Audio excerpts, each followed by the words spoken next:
thing about these markers is that, see how I've got the yellow on the inside here?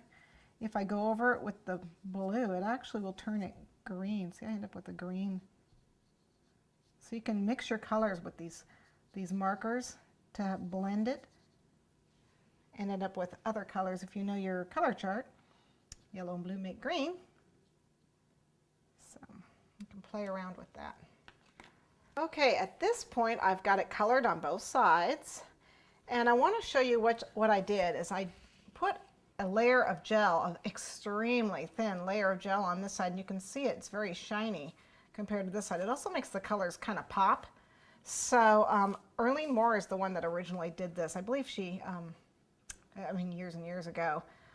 I've never put gel on my butterflies, but when she did it, it really does make a difference. So if you prefer the matte, that's fine, but if you're going to do the gel, you definitely want an angled small spatula like this, because you want to get it as thin as possible, because again the rice paper will absorb the moisture and it does curl a little bit. So what I did is I just put a little tiny bit on there, and extremely, I mean we're talking scrape it off. Now you want to make sure that your pens have dried at least for a day. Otherwise, you're going to smear the food color markers. Okay, you'll smear the color. So you really want to have that color dry.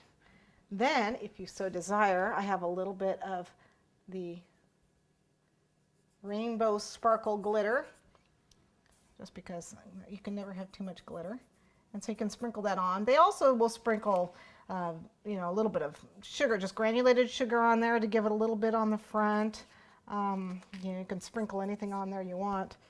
Nothing too heavy. Okay. At this point, I'm going to go ahead. We want to let this sit for a couple hours. And so I'm going to go ahead and make my mold, because I want to get to the point where I'm going to cut this butterfly out, and I'm going to make its body. So here's my piece of foil.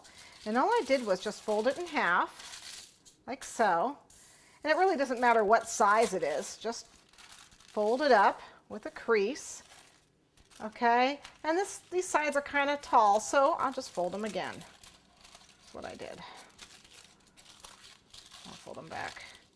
Because the sides were a little tall, I don't need them that tall for that butterfly. So we'll just do it like this.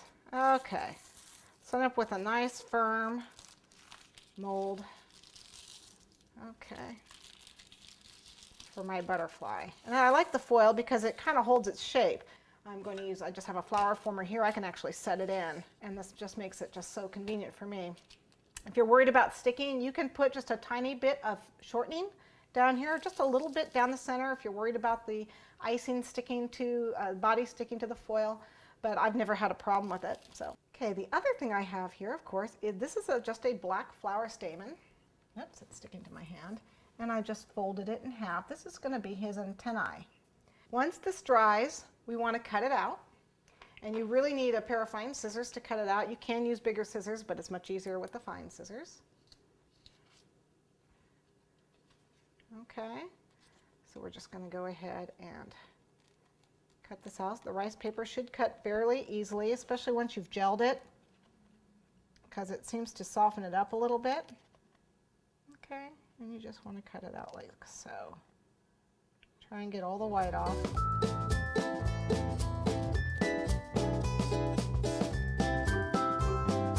You're actually going to cut it out like it's